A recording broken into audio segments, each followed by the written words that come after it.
Welcome back to the most unprofessional sports channel on YouTube. Welcome back to Swivel Chair Sports. I'm your host, Zach Zuckerberg-Perkle, here for Coach today. Aaron, go and say hi, Aaron. Hi, if you like our content, be sure to like and subscribe and leave a comment and let us know what you think. But other than that, let's go ahead and get into it. So in this video, we'll be taking a look at our first set of updated NFL power rankings post 2024 draft. A lot of teams made some significant improvements this offseason so far through both free agency and now the draft. So we're just kind of going to go back through, give our updated power rankings. We haven't done one in a few months now. I think post Super Bowl was the last time we did one. So things have surely changed since then. A lot of teams have made a lot of adjustments, added a lot of talent, lost a lot of talent. So without further ado, let's go ahead and get started. Aaron, why don't you get us kicked off with your number 10 team? My number 10 team really let us down in the playoffs last year. We had them way up there, and then they threw out an absolute dud. Um, then they didn't really do a whole lot in free agency, but they came out and they did all right in the draft. But um, I mean, they're just perpetually kind of one of these contending teams until the playoffs come, and that's the Dallas Cowboys. Mm, I was wondering Now, where you're going with that. they've got both their coach and their quarterback on the hot seat, so it'll kind of be exciting to see where they go this year.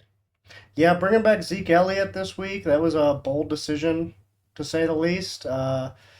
Averaged, I think, 3.5 yards a carry last year for New England. I don't even know if he put up 700 yards rushing. Um, Definitely not one of his best years. He's far removed from the all pro running back he was during his first stint in Dallas. So it'll be exciting to see his reunion back down there. I just don't know if it's really going to be enough to turn the tides for that team. So similar to you, I had another team at my 10 spot that let us down last year. They didn't quite make the playoffs, but had they made the playoffs, I'm sure they would have been a first round exit and a little bit of a disappointment. And that's the Jacksonville Jaguars. They've made some improvements this offseason, you would think. Brought in Gabe Davis, drafted Brian Thomas Jr.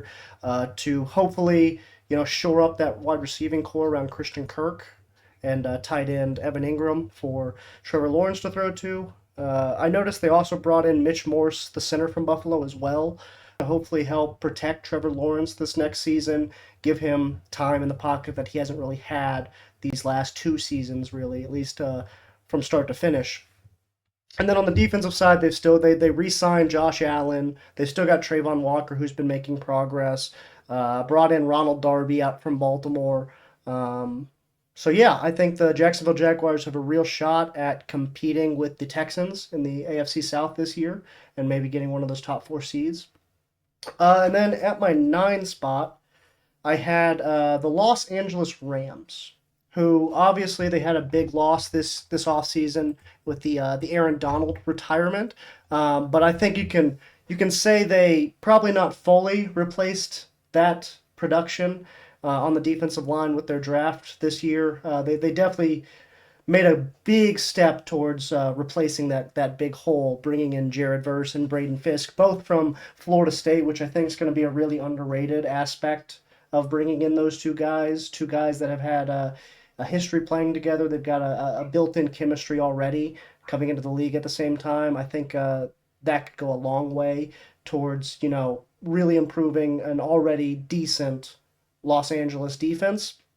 And then on the offense, you just gotta hope that Cooper Cup and Matt Stafford can stay healthy. Assuming those two can stay healthy, then I think the Rams are as good of a team as any in the NFC this next year. So Yeah, I mean, I had the Rams at 10, and then I just got full up and I had to move them off. yeah. So they're up there for me too. My number 9 is the Colts. Mm, I love the Latu and the Adnan Mitchell's pick. yeah. Those picks, those were great, and they added some in the secondary with Jalen Simpson from Auburn and Jalen Carlisle from Missouri. So they kind of stirred up that secondary, and they added another um, weapon to go alongside Michael Pittman and Anthony Richardson for that offense.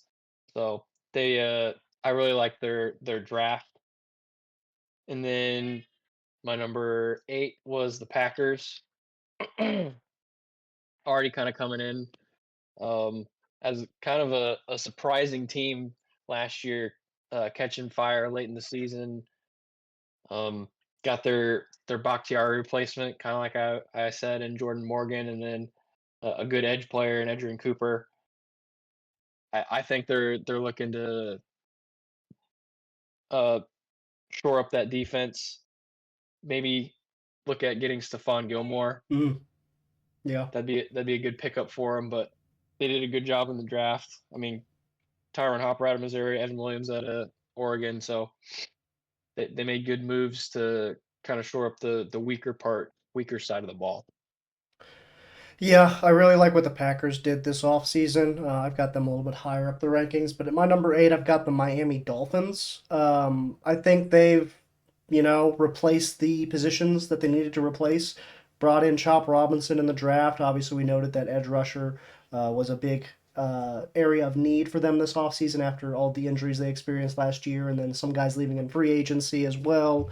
Kind of wish they would have brought in a better D tackle to maybe replace some of that Christian Wilkins um, production up front. But with even without that, I think their offense is going to be one of the best in the AFC again. You've got Raheem Mostert, Achan, Waddle, Tyreek Hill, Tua Tagovailoa throwing to him. He's just going to continue to get better from what we've seen. So yeah, I think the Dolphins are uh, gonna probably win their division next year. If I'm being honest, I don't have very high hopes for the Bills.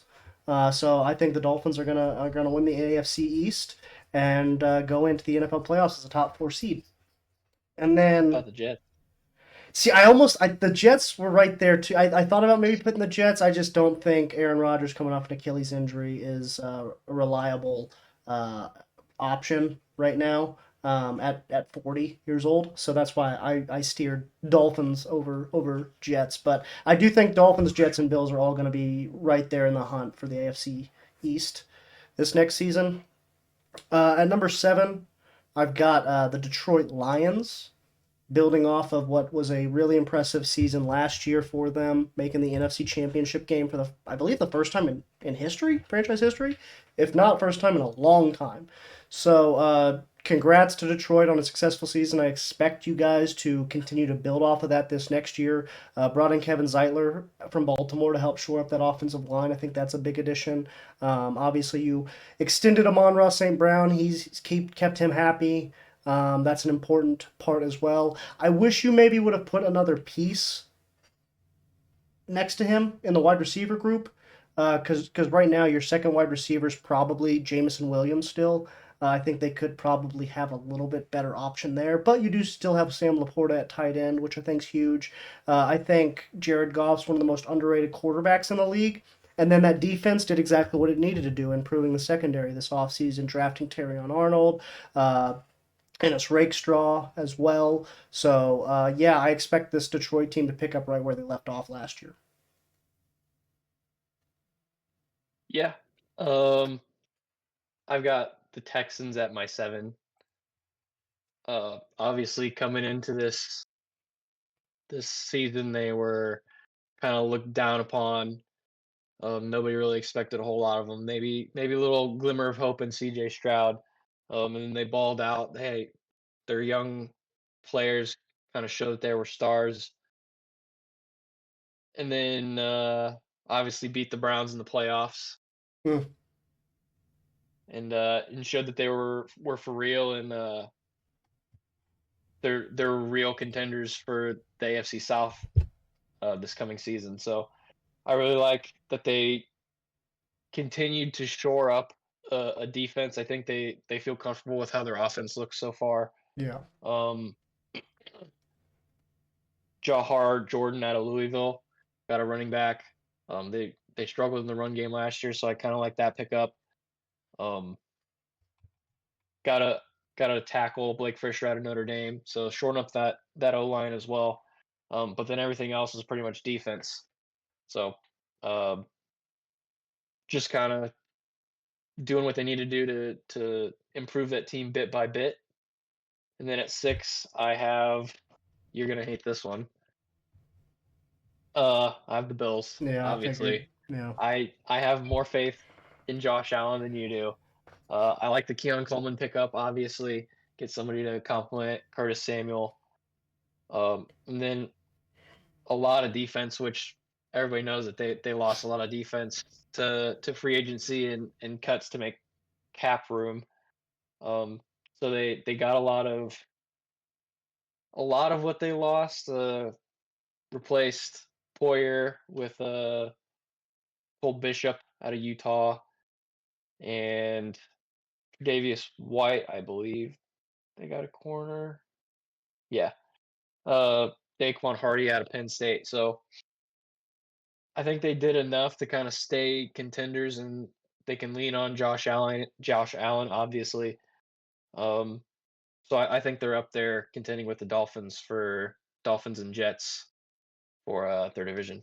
Yeah, it could be. I think it's going to be a dogfight in that division this year, but I feel like we say that every season, and one of them ends up running away with it. So, who knows? At 6, I've got the Packers.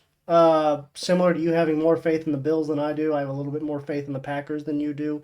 I love their receiving core: Christian Watson, Romeo Dobbs, Jaden Reed. You got three young studs for another young stud in Jordan Love to throw to. You pick up Josh Jacobs this offseason to replace Aaron Jones, who I think was already starting to get up there in age, and you were probably ready to move on from him. Josh Jacobs probably ready for a little bit of a change of scenery after spending the entirety of his career in a Raider uniform. I think he's ready to go see what he can do somewhere else. Like you mentioned, getting that Bakhtiari replacement in the draft with Jordan Morgan, I think that was a really good pick. Some are saying he's the most one of the most pro-ready linemen in the draft, taken in the first round this year. So I think that was a lot of the reasoning that went into why they chose him at that spot as opposed to maybe some other guys. Edrin Cooper, going to be a really good middle linebacker for them. They needed a middle linebacker really bad. You got Tyron Hopper too, which could also be interesting. I think that could also be kind of an interesting dynamic with Edrin Cooper and Tyron Hopper if they develop well together. And then the safety addition they did this draft with bringing in Javon Bullard, I think is going to be huge for them as well. They were really hurting in the secondary this past year, and Javon Bullard was on a lot of analysts' draft boards as being like a top two free safety this year. So I think that was a big pickup for them. And then at my number 5 spot, I've got the Houston Texans, another team you've mentioned already. Uh, Obviously, the elephant in the room, bringing in Stephon Diggs from the Buffalo Bills is going to be huge. We hope that Tank Dell is ends up being okay. From what I've heard, it seems like it's minor injuries and the whole situation he got caught up in this past weekend. So prayers go out to him and his family and speedy recovery for him. But assuming Tank Dell, Nico Collins, Stephon Diggs all suit up next year for C.J. Stroud to throw to, along with Dalton Schultz, that's a lethal combination. You got Joe Mixon out of the backfield. I think drafting Blake Fisher was a really underrated draft pick this year. They could use some offensive line help, and Blake Fisher is pretty solid. I don't know if he's going to make an impact right away, but I do think he's got some traits you can develop there. You brought in Danico Autry this offseason as well as Daniil Hunter. Two huge additions to that defensive line that's going to really improve an already really good defense and surprisingly good defense last year to a lot of people. So, yeah, I like a lot of what the Texans did this offseason. And then they also drafted Kamari Lassiter out of Georgia, which I think was a great pick, a value pick for where they were able to take him at. So, At 5, I've got the Lions. Obviously, had a heck of a season last year. Just kind of fell short to the 49ers there at the end. Um, but they got their biggest needs in the draft. They got their secondary. They got Terry Arnold and Ennis Rakestraw too. Um, well, at least one for sure. NFL ready guy. Ennis Rakestraw might sub in, might sub out. Um, Probably could start for them if he needed to. But those are two big gets, and then Mekhi Wingo out of LSU to complement Aiden Hutchinson off the edge. That could be really nice. I think they're looking to build off of their momentum from last year. Hmm. And then I've got the Ravens at 4. Um, I kind of saw it coming, going defense first pick. I would have much preferred they go wide receiver or something like that, just to get somebody to complement Zay Flowers a little bit. But they go Nate Wiggins, who's got massive upside on the defensive side. So just improving that defense again. Patrick Queen in the or lost Patrick Queen in the offseason, so that hurts anything to kind of bolster that defense. Got Adisa Isaac out of Penn State, a good edge rusher. Another cornerback later, TJ Tampa out of Iowa State. Then they did eventually get that wide receiver that I think a lot of Ravens fans were kind of wanting in Devontae Walker out of UNC. So I think they were coming into this draft kind of stacked, and then did kind of what they needed to do to kind of stay up there in that top 5-ish area for me. So that's why I've got the Ravens at 4. Yeah, I'm gonna try not to echo up too much of what you just said because I also have the Ravens at 4. I've got a feeling our top four picks might all be the same now. Um, yeah, I love what they did. Brought in Nate. I think Nate Wiggins was a surprise to some when he went to the Ravens there at that spot. I think some people thought they might have went some other options, even if it was going to be a corner regardless. But I think he's got a lot of physical traits that you love to see out of a cornerback. The dude's huge. The dude's fast. The dude's lanky. Really good fit, I think, alongside guys like Kyle Hamilton, Marlon Humphrey, and the other guys in that secondary. Like you said, TJ Tampa was a good value pick for them later on in the secondary. I love the Devontae Walker pick. I really like what we saw out of him in college at UNC. And I think he could easily maybe work his way up to that second wide receiver spot right next to Zay Flowers by season's end. But I also like the Roger Rosengarten draft pick at right tackle. Uh, Assuming he's going to be playing right tackle for them this next year. Get some more offensive line help to help keep Lamar Jackson clean and now open up holes for Derrick Henry, obviously being the biggest addition they made this offseason. So, yeah, Baltimore did plenty to keep themselves right up there atop the AFC with teams like the Chiefs. We'll just have to see what how this translates onto the field. And then at number 3, a team that I begrudgingly put here, but I can't help but look at what they did this draft and this free agency period, and just marvel at the decision making by Howie Roseman and the rest of the Philadelphia Eagles front office. They did an amazing job this offseason, and it makes me really really mad. Getting not just Quinion Mitchell, but also Cooper DeJean in the draft, amazing. Jeremiah Trotter Jr., late, great value pick, in my opinion. I think he could really end up developing into something special there in Philadelphia. Especially Wilson, for a team that struggled with linebackers last year. yeah. Well, and I speaking of mean, which, also signed Devin White this offseason, which was an incredible signing by them. You got Bryce Huff, which I think is also a great deal for them. Bringing back C.J. Gardner Johnson. If Cooper DeJean does end up being a safety, I think he could. End up being a really good mentor for Cooper. You still got Darius Slay. The secondary has been improved immensely this offseason. But then, like I was saying earlier, Johnny Wilson, I think, was a great value pick, too, for them. Wide receiver out of Florida State. I think he kind of got overshone by Keon Coleman this last year. The dude's like 6'7", I think, so he's a freak of nature size wise. If he can develop into a pretty solid route runner, that's a scary option, assuming AJ Brown may be out here in the next year or two. So, yeah, love what Philly did this offseason. It makes me so mad. yeah, got a couple linemen and Trevor Keegan and uh, Dylan McMahon. So not really too much for me to say about the Eagles. I've also got them at 3. Um, Number 2, I got the 49ers, obviously. Um, I low key like that Ricky Pearsall pick. I know we kind of scratched our heads at it, but he's kind of a physical receiver. Um, Everybody knows receivers for Shanahan, they have to be able to block. I think he'll be able to block very effectively. And he'll complement both Ayuk and Samuel very well if they keep both of them, or he could replace either one of them if they decided to go that route. And then kind of again, that seems to be the theme of this draft is shoring up the secondary for these top 10 teams of ours, Hmm. going with Renardo Green out of Florida State and Malik Mustafa I think out of that's Wake right. Forest, safety. So some much needed changes, some potential Dol- replacements, or some guys that maybe can be mentored into a starting role. They do a good job at developing talent up there in San Francisco. So I like what they did in the draft.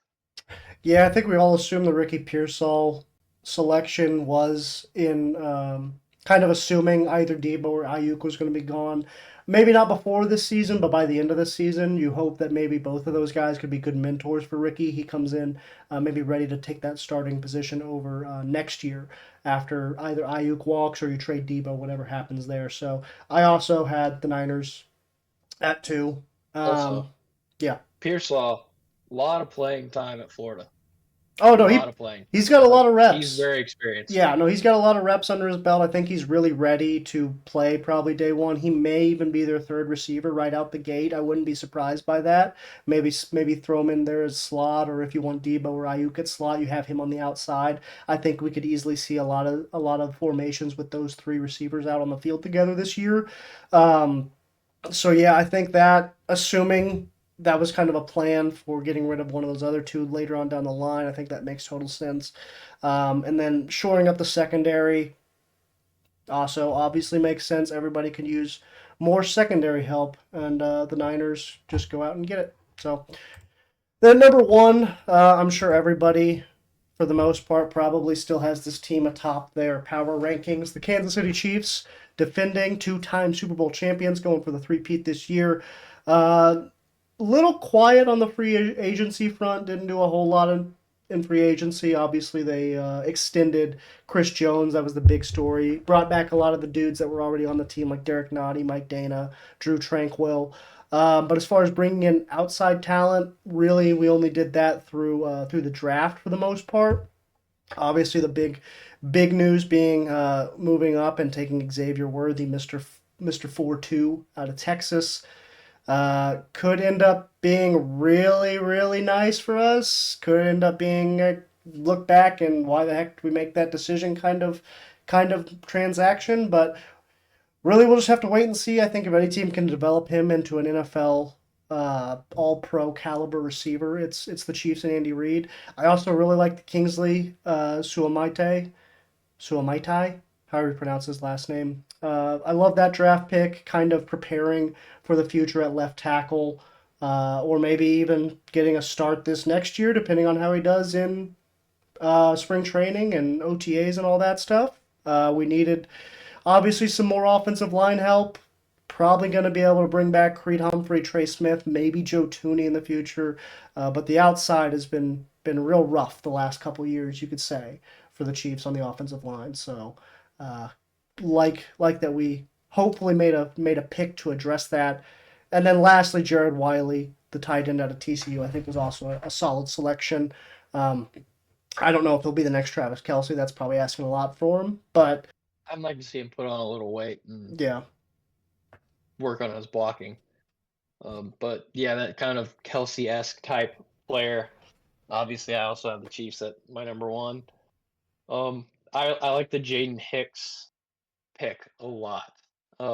He can really be mentored by Deion Bush and Justin Reed, um, and hopefully kind of develop into something a little bit promising. And then also the Kamal Hayden pick out of Tennessee, and then obviously these last couple days signing a lot of um, cornerbacks, um, inviting a lot to rookie mini camp and all that. So I think we're looking to evaluate and develop some talent for that secondary specifically this coming off season. So that'll be interesting to watch. Yeah, and I mean, Brett Veach has a history of finding those diamonds in the rough as far as secondary goes later in drafts. I mean, McDuffie and Cook were first and second round picks, but you got Jalen Watson, who was a seventh round pick. You got L'Jarius Sneed was a later round Fourth or pick. fifth, I think. Joshua Williams was a fourth round pick. So yeah, we've got history of drafting solid defensive backs later in the drafts or undrafted at times. So I could see any of these guys that we brought in the secondary developing into something special for sure. So it'll be a fun season. A lot could change between now and then, obviously. There's still some solid free agents out there, like Stephon Gilmore, you mentioned earlier. Some solid receivers as well, like Odell Beckham Jr. still available. So we'll have to wait and see. We'll probably come out with at least one more power rankings before the start of the season. That'll be obviously way later on down the line. But unless you got anything else, Aaron, I think that'll do it for this episode of the most unprofessional sports channel on YouTube, Swivel Chair Sports. I've been your host, Zach Circlebar Purple, here with the coach today, Aaron. Go and say bye, Aaron. Bye. All right, please make sure to like and subscribe if you enjoyed this. Other than that, deuces.